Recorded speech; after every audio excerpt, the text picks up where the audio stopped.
Hello, my friends. Time for Thought Shifting Thursday. So, if you read the description today, then you'll see that we're talking about the most important practice principle in New Thought, in self-help, in metaphysical understanding. And so, guess what it is? Go ahead, put it in the comments if you're watching live. Um, otherwise, otherwise, if you're watching it later, then see if you can guess before you actually watch the video, as the description says. So here's the thing. I'm a minister of in Science of Mind, Centers for Spiritual Living, and I'll say something about our teaching. It's a fantastic teaching. It's the best teaching on the planet, in my estimation, the most extensive on law of attraction, manifesting what we want in life. Um, and yet it's not as good at this practice because no teaching can emphasize everything. So it doesn't emphasize this particular practice principle nearly as much as it does manifesting what we want, law of attraction, and so on. And yet, this particular practice, until I'm building it up a little bit before I actually tell you, give you time to write in the chat. um, this actual practice, when employed, when reaches a high level of effectiveness, mastery, everything that's ever been written about the law of attraction, about manifesting what we want, comes into play easily, effortlessly, naturally, without having to know anything, without having to read any text or watch any YouTube or Google anything. It just happens naturally, easily, effortlessly. Okay, I won't keep you waiting any longer. Self-love, the most important practice. I know it's been a while since I've talked about this in one of these videos, and I feel it's time. It's been coming up with some of my clients lately. And here's the thing that's important to know is that the true test of self-love is not loving ourselves when we just did really something really cool, right? When I just did the best thought shifting Thursday ever. Easy to love myself then. It's when I completely bomb on a live broadcast. Can I love myself in that moment? Can I love myself? It's easy, again, it's easy to love myself when I just made a deal or I just invested in crypto and made $20,000, right? But when I just made an error or made a bad investment that cost me $20,000 or $30,000, I come back to that moment because something like that happened recently. Can I love myself in that moment? That's the true test of self-love. It's easy to love myself when my beloved wife is looking at me with adoring eyes, right? When she's pissed off as hell at me um, for maybe something I said or did, or I said something to hurt her feelings. Can I love myself in that moment? That's the true test of self-love. So the really good news about that is that if the true test of self-love is not loving myself when everything's going great, then the only time when I can exponentially raise my level of self-love is when something's happening that creates discomfort that I don't like, right? So when I love myself, hi Karina, hi my beloved. When I love myself in those moments, then then my self-love can raise exponentially. Um, so here's the question I like to ask people is on a scale of 1 to 10, how much do you love yourself? It's amazing the honest answers I get with that. And if the number is below 10, there's room for improvement. If the number is below 5, then it's the most important thing you can do in life is to raise that number of self-love. So the times when we can exponentially raise self-love are when things are not looking so good, right? So here's the affirmation. So that is the affirmation. I think I said it before. Is I love myself no matter what. I love myself no matter what. So every time there's a situation that goes wrong, and it's only wrong because we're judging it, right? If I don't have any expectation or any attachment to a situation, then I'll just say, hey, this is a learning, this is an opportunity. And so that's the key, is that when anything goes wrong, that is the greatest opportunity. You know that old saying, that old it's probably got a million memes about this, is that the Chinese symbol for challenge, I think it's challenge. It might be another word too. Is the same word for opportunity, right? So that's it. We're done. Now I'll talk a little bit more about it. I mentioned there was a situation I had. I haven't shared this publicly with anyone, but I was actually making an investment in cryptocurrency. And let's see, what was I buying? It was Ethereum. Okay, and I'm not recommending buying crypto. Highly volatile. Something I play with. We're making good money on it, but if you don't like volatility or don't like taking risks, don't do it. So there's my disclaimer. But I was investing in Ethereum, and I put in a limit buy for. I was what I thought I was putting in a limit buy for was 1,900, but I had an extra zero by accident, and so it was 19,000. And so the trade went through at 19,000. Now I know from trading stocks that if you put a limit buy in and it's way higher than what the market value is, it'll go through as the market value. But I hadn't ever made this mistake on crypto investments. So I actually thought, because it said the buy went through at 19,000. So as far as the amount that represented, it was about $30,000 that I thought that I had lost as a result of that error. And it actually took me 2 days to figure out, to look at my balances and actually calculate that, oh, no, it did come through at market value. So for 2 days, though, I thought I had lost $30,000. So what do you think my reaction was to that, my initial reaction? My initial reaction was WTF. um, but because my practice is loving myself no matter what and non attachment, and by the way, the true test of prosperity consciousness is not feeling prosperous when it looks like we have a lot of money. It's feeling prosperous when it looks like there's no money, or it looks like I just lost $30,000. So almost immediately after that initial emotional reaction was, um, this is a good thing, because you know it's all, finance is all an illusion. Money is an illusion anyway. It's simply a simple symbol of appreciation. And so it doesn't matter what the numbers say. If I feel prosperous inside, and when it looks like it's a decrease in $30,000, then that's a greater opportunity to practice prosperity consciousness.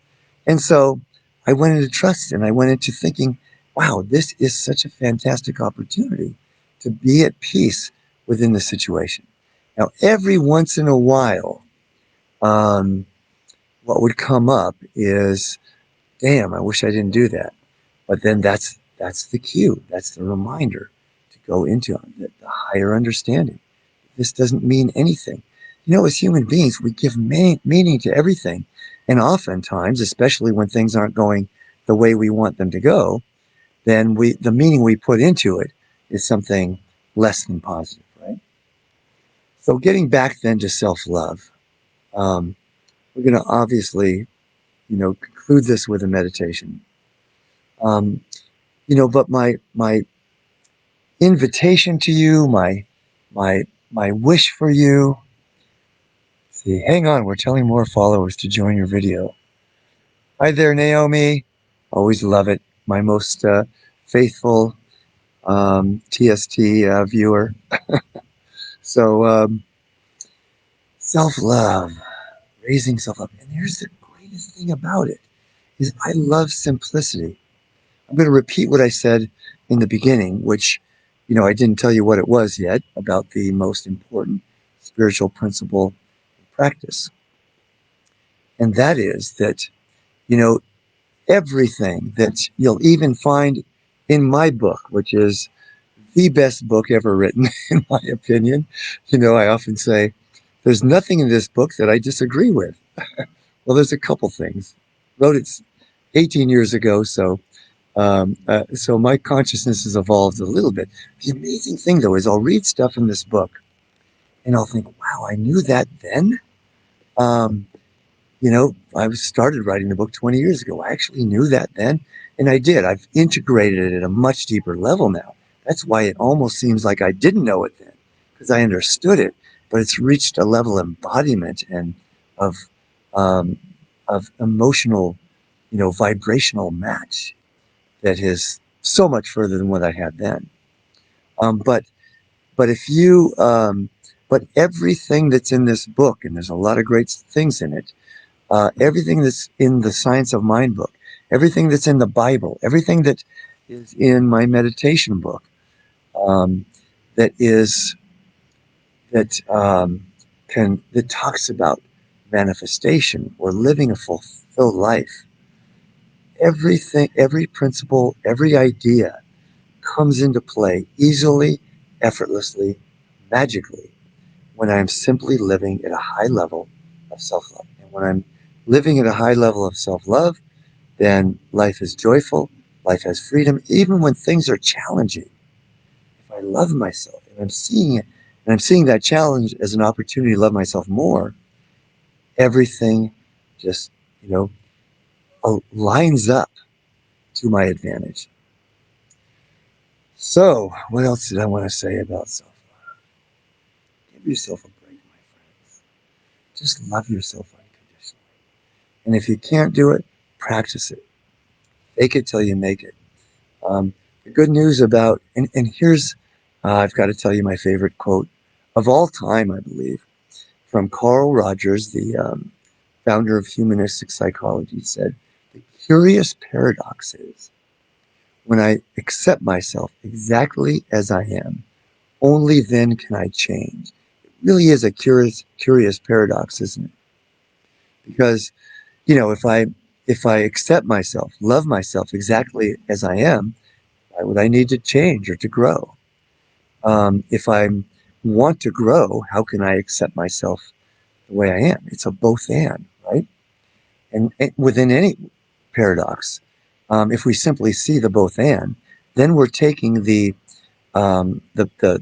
two sides of the paradox or the dichotomy and bringing them together. The level of spirit, the level of soul, there's no duality, right? So anytime we say it can be both and, with any paradox, then we're coming into unity consciousness. Let's just take a moment, take a breath in to self love and unity consciousness.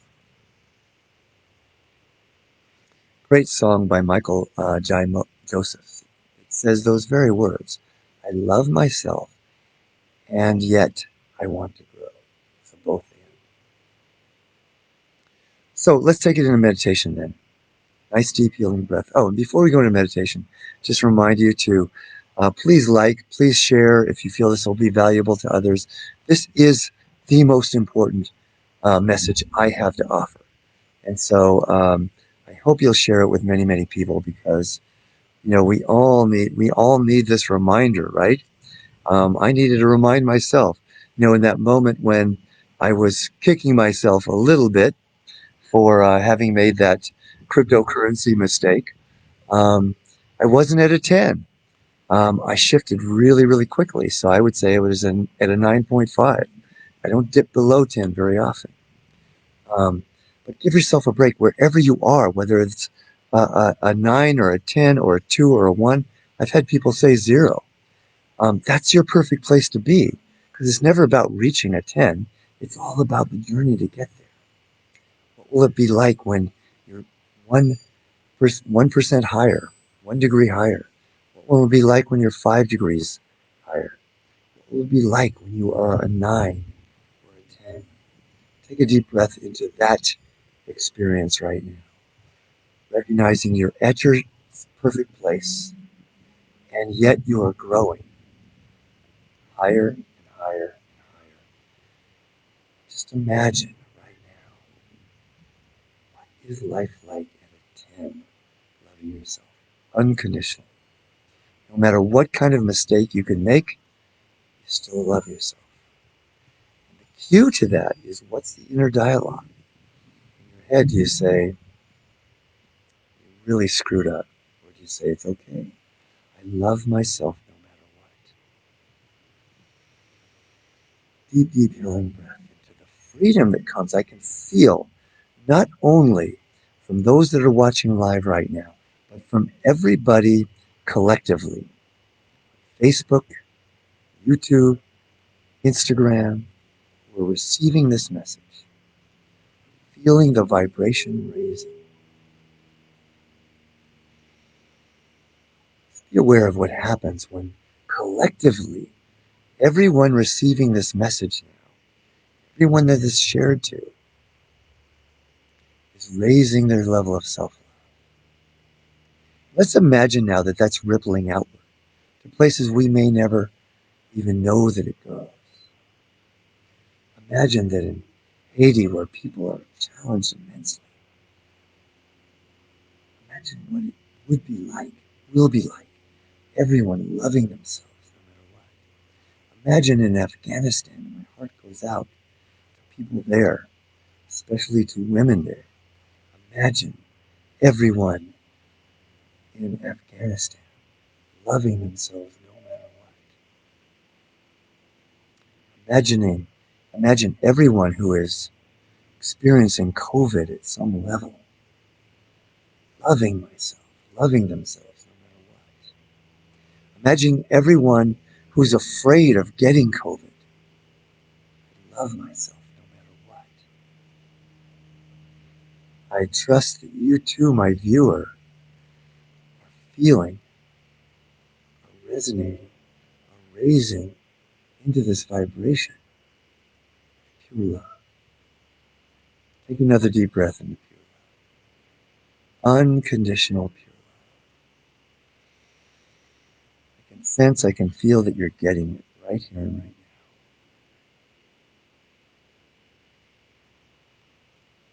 We're at this place of pure unconditional love. Nothing can touch us. Nothing can hurt us.